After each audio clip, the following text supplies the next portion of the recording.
आखिर ऐसा क्या हुआ जब भीष्म पितामह की माता को उठाने हस्तिनापुर पहुंचा शक्तिशाली योद्धा उग्रायुध।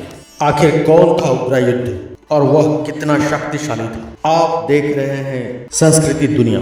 वीडियो में आगे बढ़ने से पहले हमारे चैनल को सब्सक्राइब अवश्य करें, साथ ही बेल आइकन जरूर दबाएं। साथ ही साथ कमेंट बॉक्स में जय श्री कृष्ण अवश्य लिखिएगा। चलिए अब करते हैं ज्ञान की बात। महाभारत काल में भीष्म पितामह को नकारा नहीं जा सकता। भीष्म पितामह हस्तिनापुर की रक्षा करने के लिए आजीवन ब्रह्मचारी रहने की भीषण प्रतिज्ञा ली थी और खुद को हस्तिनापुर के राज सिंहासन का रक्षक घोषित किया था। कौरव और पांडवों के जन्म से पहले ही उन्होंने हस्तिनापुर के कई सारे शत्रुओं को मौत के घाट उतार दिया था। बड़े से बड़े शक्तिशाली योद्धा और उनकी सेना भी देवव्रत भीष्म का सामना नहीं कर सकती थी। ऐसे ही एक शक्तिशाली और बलशाली राजा उग्रायुध ने एक बार भीष्म पितामह को ललकारा और उनकी माता सत्यवती को अगवा करने की चुनौती डाली। तो आखिर उसके बाद क्या हुआ?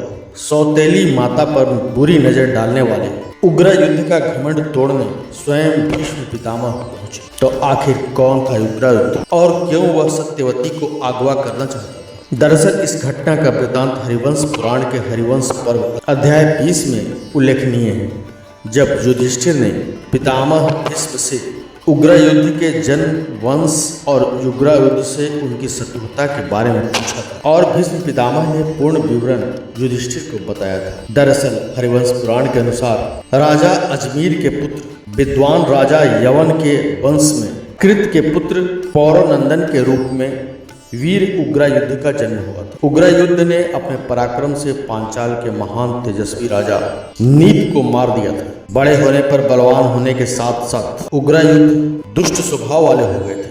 उनका महान चक्र नीपों का संहार करने वाला था और लगातार युद्ध में विजय मिलने के बाद उग्रायुध का अभिमान लगातार बढ़ता चला गया। द्वापर युग में जिस समय राजा शांतनु की मृत्यु हुई थी, उस समय भीष्म पितामह उनके देह संस्कार के कार्यों में पूरा करने के लिए बिछाना लेकर बैठे हुए थे। उसी समय राजा उग्रायुध का संदेश लेकर उनके पास आया। उस संदेश में लिखा था कि अगर भीष्म पितामह स्त्रियों में रत्न रूपी उनकी माता सत्यवती को उग्रायुध की भार्या बनाने के लिए उन्हें सौंप देंगे तो वह उनके बदले में एक विशाल राज्य उन्हें अपार धन के साथ दे देंगे और खुद इस धरती पर गंधकाली को पाकर रत्नों के भागी हो जाएंगे। संदेश में उग्रायुध के ऐसे नीचता भरे शब्द को सुनकर पितामह भीष्म का गुस्सा 7वें आसमान पर था। लेकिन उस संदेश में उग्रायुध ने भीष्म पितामह को अपने परम दुर्जय चक्र युद्ध का भय दिखाते हुए यह भी कहा था कि अगर उनका चक्र भूमि में शत्रुओं के संहार के लिए ही प्रकट हुआ है,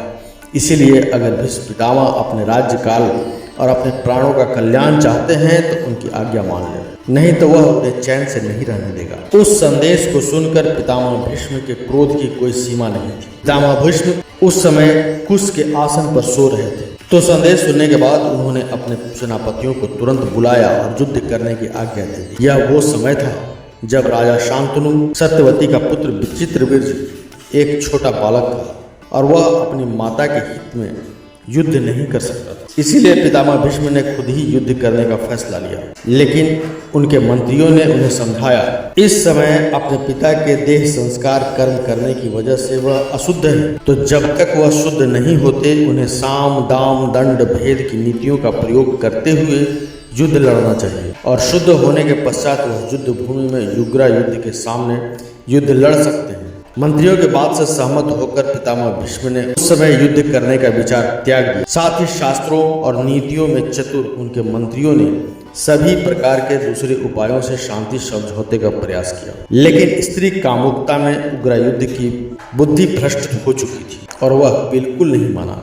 बार बार भीष्म पितामह के मंत्रियों द्वारा शांति समझौते के प्रयास किए गए, लेकिन हर बार उग्रायुध ने उन सभी दूतों को और उन संदेशों को ठुकरा दिया। लेकिन इसके बाद वह समय भी आया जब स्वयं पितामह भीष्म अशोच से शुद्ध होकर धनुष बाण लेकर वह रथ में बैठकर उस दुर्बुद्धि से युद्ध करने के लिए पहुंच गए। स्त्री की कामना और लालसा के चलते उग्रायुध का परम विजय चक्र का बल भी उस समय तक नष्ट हो चुका था और संग्राम के दौरान जब 3 दिन तक भीष्म पितामह और उग्रायुध का युद्ध हुआ तो वह युद्ध बहुत ही भीषण था। दोनों ही पराक्रमी योद्धाओं ने एक दूसरे को 3 दिन तक लगातार टक्कर दी, जहां अनेकों दिव्यास्त्रों का प्रयोग भी किया गया, रण कौशल को भी दिखाया गया, लेकिन आखिरकार भीष्म पितामह ने उग्र युद्ध को परास्त करके उसके प्राण हर लिए और उसे उसके कुकर्म की सजा दी। कहते हैं उग्र युद्ध के मरने के बाद नीपु को उसने हरा दिया था और उनका राज्य छीन लिया था।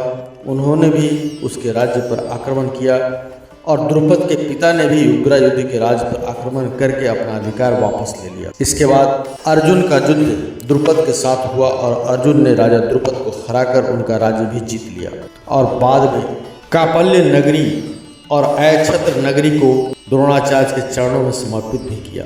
इसका वृतांत महाभारत में हमें देखने को मिलता है, जहां पर स्वयं भीष्म पितामह से गुरु द्रोणाचार्य ने दक्षिणा के रूप में पांडवों और कौरवों से उनके सबसे घनिष्ठ मित्र राजा द्रुपद को हराकर उसके सिंहासन और उसके राज्य को जीतने की ख्वाहिश पेशकश की थी, और जिसे कौरव पूरा नहीं कर पाए थे, लेकिन सिर्फ और सिर्फ अर्जुन पूरा कर पाया। और जिसके बाद अर्जुन ने उनके चरणों में वह नगरी समर्पित कर दी, जिसे गुरु द्रोणाचार्य ने वापस राजा द्रुपद को लौटा दिया। लेकिन पितामह भीष्म ने उग्र युद्ध के साथ साथ राजा द्रुपद पर भी अपनी जीत हासिल की थी और हस्तिनापुर के एक सबसे बड़े शत्रु को मार डाला था। आशा करते हैं उग्र युद्ध के बारे में यह संपूर्ण जानकारी आपको बेहद ही पसंद आई होगी। अगर आप इस घटना के बारे में वृतांत से जानना चाहते हैं, पढ़ना चाहते हैं, तो हरिवंश पुराण के हरिवंश पर्व अध्याय 20 में बारीकी से इसके बारे में उल्लेख किया गया है, जहाँ युधिष्ठिर को स्वयं भीष्म पितामह उनके साथ हुए उग्र युद्ध के संपूर्ण विवरण वाले भाग को बता रहे हैं। तो आप वहां पर जाकर भी पढ़ सकते हैं। अगर आपको हमारी यह खास जानकारी अच्छी लगी हो तो इसे लाइक करें, हमारे चैनल को सब्सक्राइब करें और ज़्यादा से ज़्यादा शेयर भी करें। तो मिलेंगे अगली बार एक नई खास वीडियो के साथ, तब तक के लिए देखते रहिए संस्कृति दुनिया।